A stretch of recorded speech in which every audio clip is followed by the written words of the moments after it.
Praise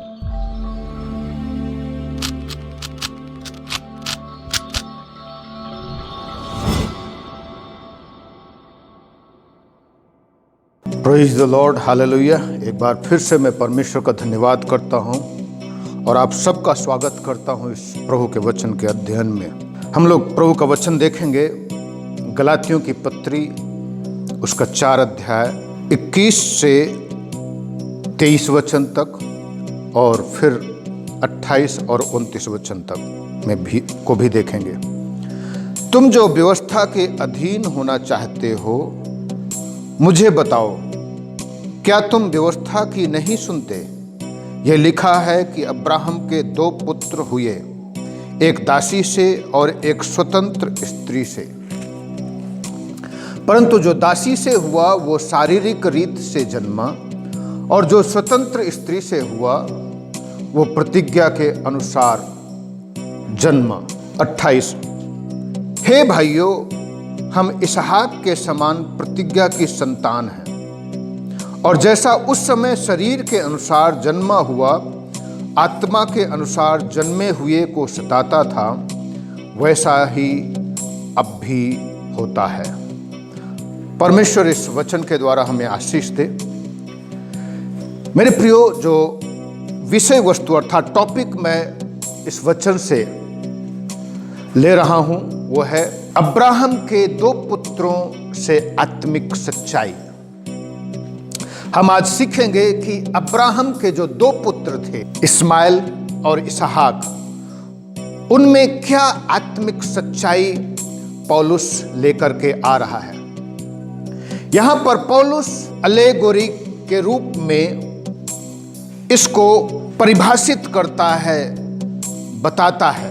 Ismail और इसहाक, ये 2 बेटे जब जन्म हुआ इनका, इस्माइल शारीरिक शक्ति को दर्शाता है क्योंकि वो शारीरिक शक्ति के द्वारा पैदा हुआ, परंतु इसहाक परमेश्वर की सामर्थ्य को दर्शाता है क्योंकि वो परमेश्वर की सामर्थ्य के द्वारा पैदा हुआ। इस्माइल दर्शाता है कि शारीरिक रूप से जब व्यक्ति जन्म लेता है तो वो मृत्यु के अधीन रहता है, वो पाप के अधीन रहता है। लेकिन इसहाक दर्शाता है कि जब एक व्यक्ति का आत्मिक जन्म होता है तो वो परमेश्वर का पुत्र और परमेश्वर की संतान बनता है। हमारे पास 2 वाचाएं हैं, पुरानी वाचा और नई वाचा।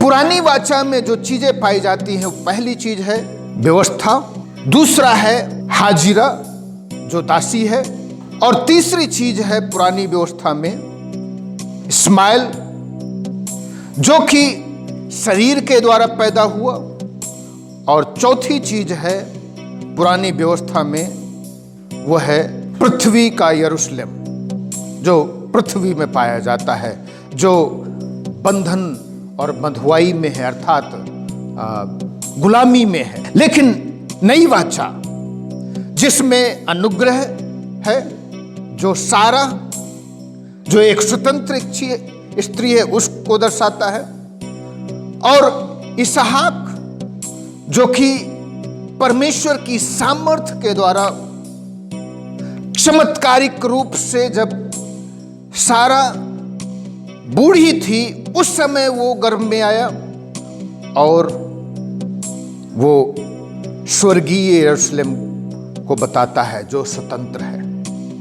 तो इन वचनों में हम ये चीजें देखते हैं। यहां पर 2 इलस्ट्रेशन है, 2 चित्रण है, हाजिरा और सारा का, और इस्माइल और इसहाक का।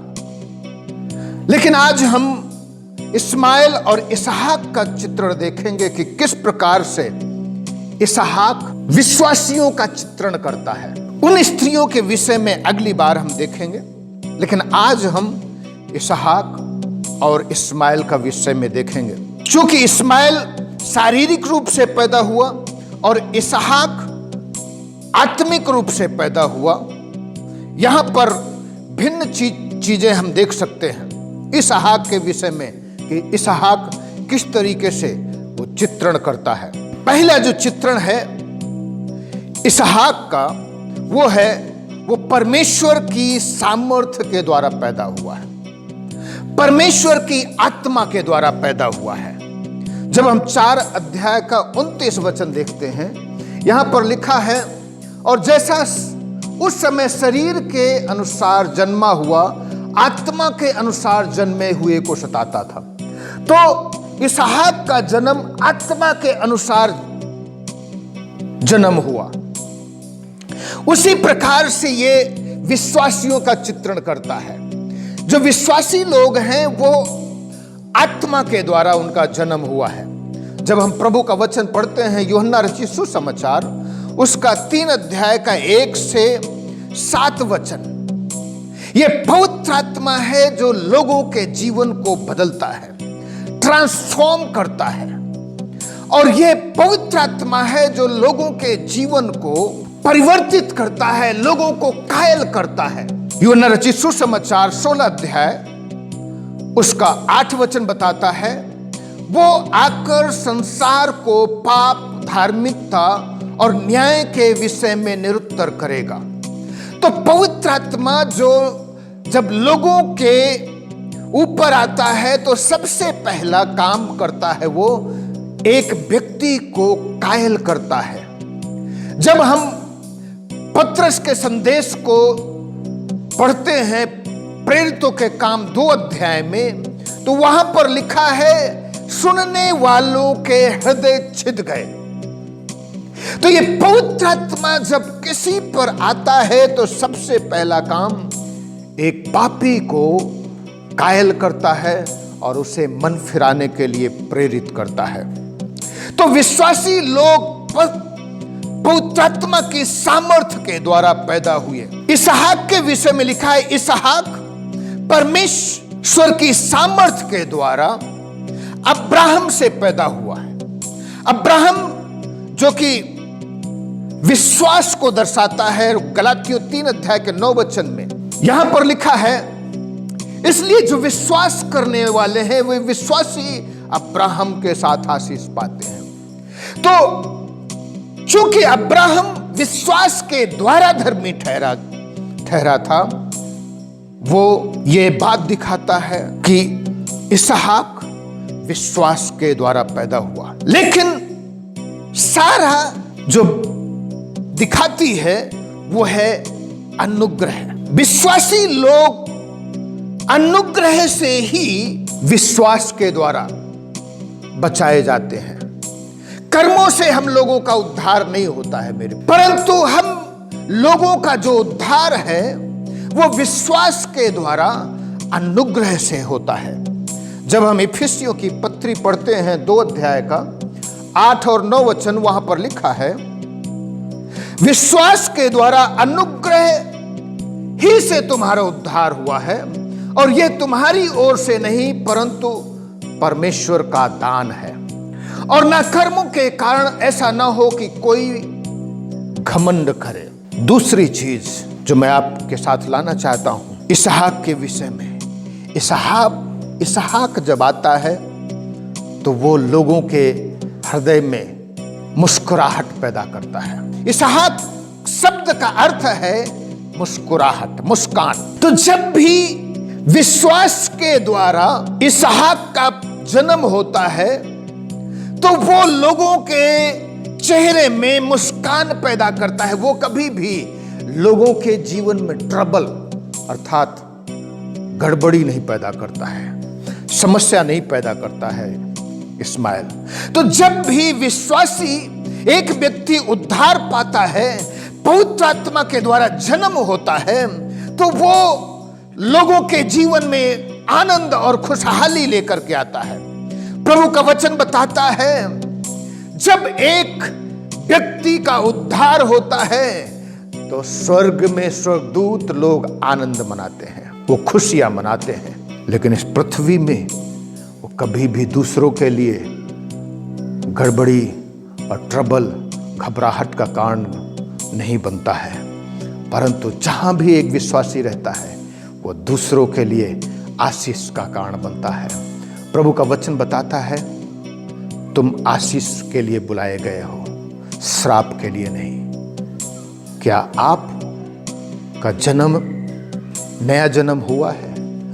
आपके द्वारा लोग आशीष पा रहे हैं। जहां भी आप रहते हैं लोगों के चेहरे में मुस्कुराहट लेकर के आ रहे हैं। यदि आपके जीवन के द्वारा लोग हर्ट हो रहे हैं, ठेस पहुंच रही है, तो आपको और हमें जानने की जरूरत है, जांचने की जरूरत है। एक विश्वासी जहां भी रहता है वो लोगों के चेहरे में मुस्कुराहट लेकर के आता है। तीसरी चीज जो मैं आपके साथ लाना चाहता हूं, वो एक जैसा नहीं रहता है, परंतु वो उसकी उन्नति होती है। पहला पत्रस 2 अध्याय का 2 वचन बताता है, नए जन्मे हुए बच्चों के समान निर्मल आत्मिक दूध की लालसा करो, ताकि उसके द्वारा उद्धार पाने के लिए बढ़ते जाओ। इसहाक के विषय में लिखा है वो बढ़ता गया, ही ग्रीव। एक विश्वासी का जब जन्म होता है, नया जन्म होता है, वो नया जन्म अंत नहीं है परंतु शुरुआत है। इसलिए एक नए जन्मे हुए विश्वासी को बढ़ने की जरूरत है। पत्रस कहता है ताकि उद्धार पाने के लिए बढ़ते जाओ। ये प्रोग्रेसिव है मेरे प्रियो साल्वेशन। दूसरा पत्रस 3 अध्याय का जब हम 18 वचन पढ़ते हैं, यहां पर लिखा है, पर हमारे प्रभु और उद्धारकर्ता यीशु मसीह के अनुग्रह और पहचान में बढ़ते जाओ। अब प्रभु का वचन कहता है तुम यीशु मसीह की पहचान में बढ़ते जाओ। पहले पत्रस में लिखा है उद्धार पाने के लिए बढ़ते जाओ, और यहां पर पत्रस के दूसरी पत्री में पत्रस ही लिखता है यीशु मसीह की पहचान में बढ़ते जाओ। और पहला कुरिन्थी 13 अध्याय के 11 वचन वहां पर बताता है, जब मैं बालक था तो बालकों की समान सोचता था, लेकिन जब हम बूढ़ा हो गया तो अब उसके हिसाब से सोचता हूं। हम लोगों का जो जीवन है वो प्रोग्रेस होना चाहिए, बढ़ना चाहिए। चौथी चीज, वो सताया गया। जो शरीर से जन्मा था वो आत्मा के जन्मे हुए व्यक्ति को सताता था। जब हम प्रभु का वचन पढ़ते हैं, गलातियों की 5 अध्याय का 16 वचन में लिखा हुआ है यहां पर, पर मैं कहता हूं आत्मा के अनुसार चलो तो तुम शारीरिक लालसा को किसी रीति से पूरा ना करोगे। तो ये जो शारीरिक रूप से जन्मा है वो आत्मिक रूप से जन्मे हुए को सदैव सताता है। शरीर तब तक ट्रबल नहीं होता है जब तक हमारा जो जीवन था, जो शारीरिक जीवन था, वो अपने आप में ट्रबल नहीं करता था। परंतु जिस समय हमारे जीवन में आत्मिक जीवन आ गया, उस समय वो शारीरिक जीवन को निकलने में बहुत मुश्किल होती है। और इस प्रकार से वो जो शरीर का जीवन है वो सदैव आत्मिक जीवन को ट्रबल करता है, सताता है और परेशान करता है। मेरे प्रियो, रोमियो की पत्री 7 अध्याय का 19 वचन बताती है, क्योंकि जिस अच्छे काम की मैं इच्छा करता हूं वो तो नहीं करता, परंतु जिस बुराई की इच्छा नहीं करता वही किया करता हूं। तो ये शरीर सदैव ट्रबल करता है हमारे अंदर, और आत्मिक जीवन में गड़बड़ियां और समस्याएं पैदा करता है। किसी ने कहा है जो पुराना स्वभाव है वो कोई नियम नहीं जानता है, परंतु जो नया स्वभाव है उसको किसी नियम की जरूरत नहीं है, क्योंकि पवित्र आत्मा हमारे अंदर आहें भर भर करके हमारे लिए प्रार्थना करता है। मेरे प्रियो, हम कहां पर हैं हमें जानने की जरूरत है। पहली चीज, क्या हम आत्मिक रूप से जन्म पाए हुए हैं, उसके विषय में हम देखते हैं। जो व्यक्ति आत्मिक रूप से जन्म ले चुका है वो दूसरों के लिए मुस्कान लेकर के आता है, दूसरों के लिए समस्या खड़ी नहीं करता है। तीसरी चीज, वो उद्धार में और मसीह के स्वभाव में, मसीह के रूप में बढ़ता जाता है। और चौथी चीज, वो सदैव एक ही द्वंद लड़ता रहता है, वो सदैव कुश्ती लड़ता रहता है, वो सदैव युद्ध करता रहता है, अंदर ही अंदर, शरीर आत्मा के विरोध में और आत्मा शरीर के विरोध में। मेरे प्रियो, हम लोगों को जानने की जरूरत है, क्या हम आत्मिक रूप से जन्मे हैं? यहाँ पर इसहाक के विषय, इसहाक का उदाहरण पौलुस लेकर के आ रहा है। इसहाक हम विश्वासियों के लिए एक चित्रण के समान है, एक उदाहरण के समान है। वो आत्मिक रूप से परमेश्वर की सामर्थ्य के द्वारा उसका जन्म हुआ, फिर उसके जन्म से लोगों के जीवन में मुस्कुराहट आई, अब्राहम के जीवन में मुस्कुराहट आई, उसके पूरे परिवार में मुस्कुराहट आई। तीसरी चीज, वो बढ़ता गया। प्रभु चाहता है हम लोग मसीह के स्वभाव में बढ़ें। प्रभु चाहता है हमारे जीवन से हमारे चारों ओर लोगों के चेहरे में मुस्कुराहट आए। और अंतिम चीज, हम युद्ध करते हैं, पाप को पराजित करते हैं। आइए अपनी आंखों को बंद करें। परमेश्वर पिता अनुग्रह करता कि हम ये चीजों को इस ध्यान में रखें, एक विश्वासी होने के नाते एक विश्वासी की तरह जीवन जिए। पहली चीज, प्रभु हम जांचें कि हमारा जीवन क्या है, क्या हम पवित्र आत्मा के द्वारा हमारा नया जन्म हुआ है। फिर दूसरी चीज, हम जहाँ रहते हैं क्या हमारे रहने से दूसरे लोगों के चेहरे में मुस्कुराहट आ रही है। तीसरी चीज, क्या हम बढ़ रहे हैं, यीशु मसीह के स्वभाव में बढ़ रहे हैं, यीशु मसीह का स्वभाव हमारे अंदर आता जा रहा है। और चौथी चीज, क्या हम शैतान को और उसकी शक्तियों को हराते जा रहे हैं जो शरीर को हमारे अंदर डालता है पवित्र आत्मा की सामर्थ्य के द्वारा। प्रभु, जितने लोग तेरा वचन सुन रहे हैं उन सबको आशीष दे, और जितने लोग बीमार हैं तेरा वचन सुन रहे हैं उन सबको स्पर्श कर, छू करके चंगा कर। धन्यवाद करता हूँ तूने प्रार्थना को सुना है, अनुग्रह में छिपा, यीशु के नाम से मांगते हैं, आमीन, आमीन। God bless you. प्रभु आप सबको आशीष दे, सबको जय मसीह की।